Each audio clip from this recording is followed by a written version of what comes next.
Well, I said I would. When we had our video giving out for charity some useful links and sites and informational tools for the release of 10.2, I said we still don't have the SIMS for all the specs, all of the rankings of the simulations of the DPS, but when they do come out, I will be the first one to give them to you, to show them to you, and today is the day. On this Sunday, we are now going over the combined SIMS available for the PTR of 10.2 with the latest updates as well. The ones that include, for example, the Marksmanship Hunter buffs or the Assassination Rogue buffs we looked at yesterday. So let's start by looking over at these SIMS which have been done in item level 488, which is more or less the top item level on average you will get in the next patch in a 5-minute single target fight, just to test the power of each spec's single target. Let's look at the bottom. Let's look at the bottom 5, the worst performers in the bottom 5, with an exception, an asterisk, because the absolute bottom right now we have Subtlety Rogue, but amongst the things that have not been fixed yet is the API, the script, the code that writes the rotation for the robot to perform the rotation of subtlety is still bugged, is still not working properly with the tier set of subtlety, so the result for subtlety being the lowest one by far is still not properly working. After subtlety though, we have the actual bottom 5, which has Windwalker, Destruction, Unholy, Ret, and Affliction Warlock. These are all below or slightly above 220,000 DPS. We have to say the bottom 2 are the least of the surprises. Destruction and Windwalker are not exactly known for being some very powerful single target spec, and at the moment both of them are not doing particularly well. Windwalker, even if it has received its tier sets buffs recently, is still performing very poorly in single target, and Destruction, you know, as the Warlock spec, they generally had the lowest single target out of them anyways, and this is continuing so far in this first round of simulations available after, we can say, most of the balance tuning has happened for 10.2. The other specs perhaps are a bit more surprising because we have Unholy as well as Ret and Affliction. So, Unholy has definitely lost a lot compared to its previous versions. They still retain a few of their typical things like their burst damage around Army of the Dead, but it's not nearly as powerful as before, and in general at the moment their damage is not that great in single target. What is also perhaps not that big of a surprise is Red Paladin. Red Paladin has been doing very well in Mythic Plus. They actually have some pretty good AoE damage, but in single target they are more, we can say, more disappointing compared to their AoE power. That's the thing right now for Red Paladin. The last one of the bottom 5 being Affliction Warlock. After the bottom 5 we expand this to the bottom 10, where we add Marksmanship Hunter, Shadow Priest, Assassination Rogue, Demonology Warlock, and Arcane Mage. Now, across these numbers, the more, recent one is Marksmanship, because Marksmanship has just received a buff in the form of having their tier set changed quite significantly. This is updated in this latest round of damage. You can see it's updated by the fact that now Volley is also part of the damage rotation of a single target Marksmanship Hunter because it procs from your tier set. We also mentioned though back in the video about the changes to Marksmanship that even if now your tier set is significantly stronger than before, you're still weak. As we said, you were starting as a Marksmanship Hunter from the absolute bottom. You were starting from being the weakest of the specs. So even if this tier set buffed you by quite a bit, you're still doing quite poorly.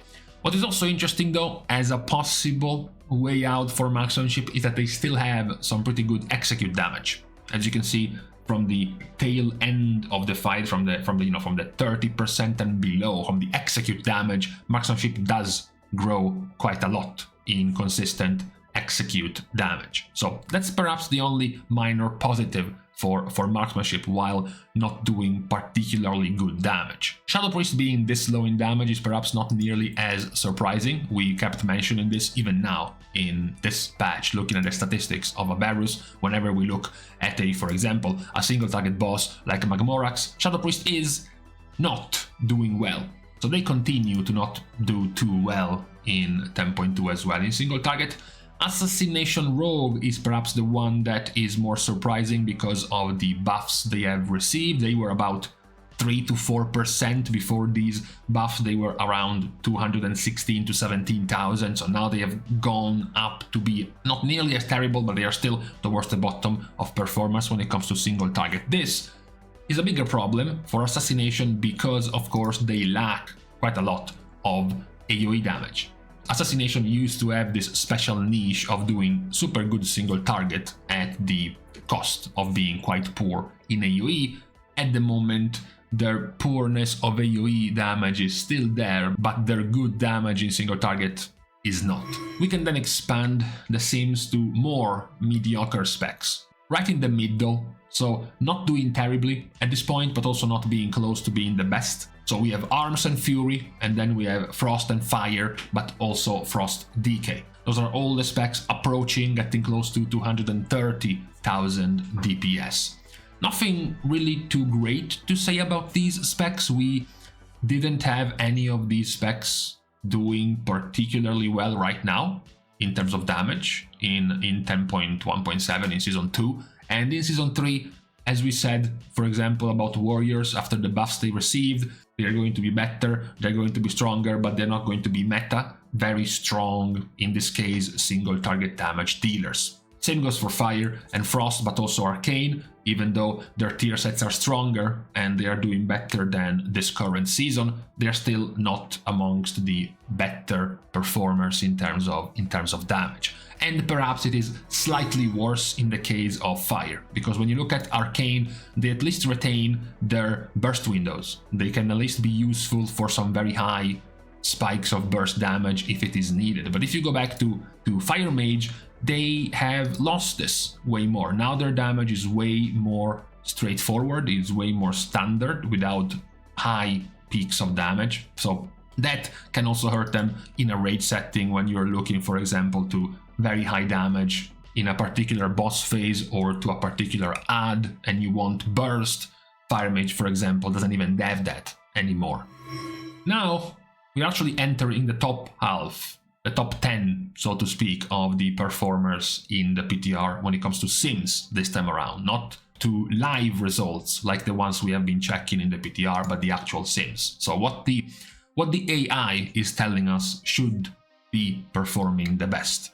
Just outside of the top 5, we have Devastation Evoker, we have Havoc Demon Hunter, and we have Enhancement Shaman. Now, this Enhancement Shaman comes right after the 3% damage nerf done to Enhancement, otherwise they would have been in the top 5, actually almost even in the top 3 if it wasn't for this nerf. But as you can see, even after being nerfed, they are doing just fine in terms of damage. Same goes for Havoc, as well as a spec that perhaps remained a bit under the radar because of a spec that is missing here, which is Augmentation. We don't have still proper ways to sim augmentation damage, of course, because it's very dependent on the damage of other specs, but Devastation is still doing very well. What is also good for Devastation Evoker is that with the lower damage of both Unholy and Demo, and more importantly, the loss of burst damage of a spec like Demo, which was the default target for PI, for Power Infusion, and even Ebon Might of the Evoker,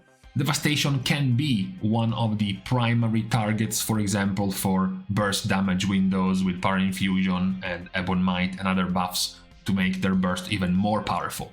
At the moment they are amongst the strongest one, doing well, doing high damage, that can benefit from these type of buffs. The other one we are not surprised about is of course Beast Mastery. We have touched on Beast Mastery multiple times at this point, on them doing quite well and being the overall better performer across hunters as we wait and see the developments of marksmanship buffs. But for now, Beast Mastery is doing very well in a very straightforward way. As you can see, the damage profile of Beast Mastery is almost exclusively without any type of bumps, any type of spikes of damage, because they have a very consistent type of damage profile, since they have very few cooldowns really, and their damage is very high by default. Now we are in the top 5. In the top 5, we're gonna have a couple of specs we have mentioned before, even when we went and looked at the PTR results, looking at, for example, single target bosses. We see a couple of familiar names, because in the top 5 we have Feral, we have Survival, Elemental, Balance, and Outlaw. So let's get the OP elephant in the room out of the way immediately. That's Outlaw. Outlaw has remained the overall better performer in terms of DPS, AoE, single target throughout the PTR, so it's not a surprise they continue to have very high consistent damage, so that's not a surprise. We can also touch at this point, as not a surprise anymore, Feral Druid, because going through multiple rounds of testing, we kept mentioning that as we were going through boss by boss, you had Feral Druid continuing to linger around amongst the top performers, boss by boss, so seeing them now still do very well in single target is not that surprising, really, that they continue to have very good damage in single target. What is also perhaps not too surprising is something we said about Elemental Shaman. Remember when we pointed out Elemental having a tier set nerfed by 20%, being the largest nerf we have ever seen to a tier set?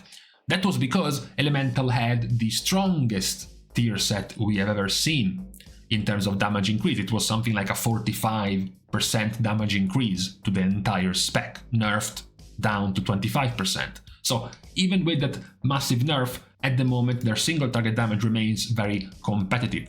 In a similar note to Beast Mastery, they are not a burst heavy spec, they won't be benefiting much from things like Power Infusion, even things like Bloodlust, even things like Ebon Might for short periods.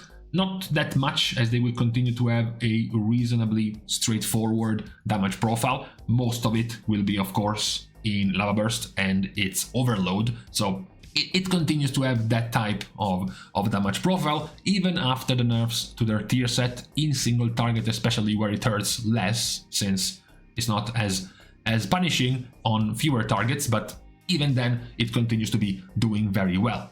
What is perhaps a bit more surprising in the top 5 are, of course, Survival and Balance Druid. Survival is, something we have touched on a few times, the times that was being showed in the PTR, because not many hunters were actually bothering to play Survival in the PTR. It makes it even hard to gauge them, because you look at the mythic testing of Volcaros, there is no Survival, then you look at Tindral, there is no Survival. You're like, okay, maybe they play in Heroic, this is the Heroic testing, there is still no Survival. Another Heroic testing of Nimue, still no Survival, and the latest Mythic testing of Nimue, and there is still no Survival. So you're like, it's hard to gauge their performance right now, but at the very least, looking at the AI results, the robot automatically doing the rotation of a Survival Hunter, and the damage result is very high. Similar to most other specs we have also seen already, the damage profile is very straightforward without that many burst damage windows, but as far as consistent damage goes and melee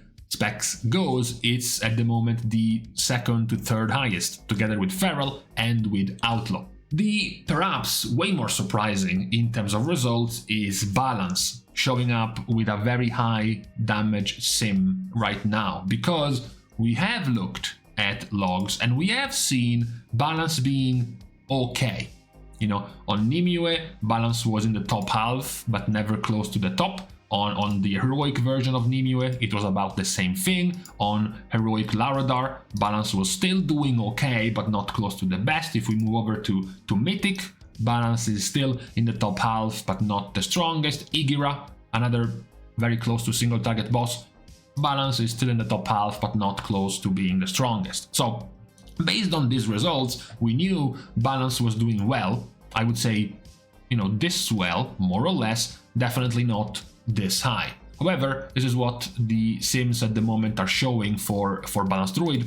What is perhaps the more different result based on what we are already aware of when it comes to Balance is the much higher damage for Balance of Goldrin's Fang, as well as the combination with the tier set Astral Smolder. The passive extra damage you get from critting with Starfire and Wrath over time based on your spell power, which scales very well with item level. So this one is is much stronger on a sim with 488 item level, for example, and then the much increased damage of Goldrin's Fang, which in live already, for example, is doing 4 to 5% of your damage, maybe 6% of your damage. In here, it's doing well above 11% of your damage. It's more than doubled the damage you're used to from this talent, which is perhaps even expected considering it's been moved in the last bracket of your talents for balance, so you expect more damage from a talent like this. But the result is that balance is now, funnily enough, the strongest ranged DPS in terms of single target, at least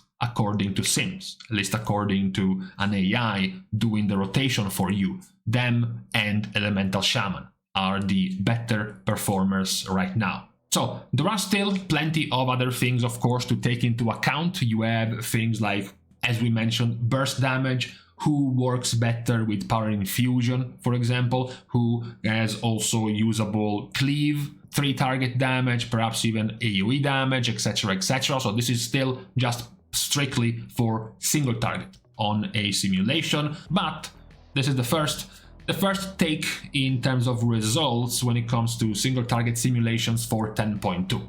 Tomorrow, on the start of the new week, we will also be going over who is actually gaining more from Power Infusion, as well as the exact amount of damage increases gained by each spec from their tier sets. So just how much power gain are you getting from your tier set, as well as comparing it with the power gain you currently are getting from your tier set, to see how much of a difference there is between the power you gained in Season 2 from your tier set and the power you will gain in Season 3 from your tier set, which will also, of course, then shape the priority your raid roster will decide on the distribution of the tier sets in the next patch. So who's got the strongest tier sets gets the tier pieces faster, basically.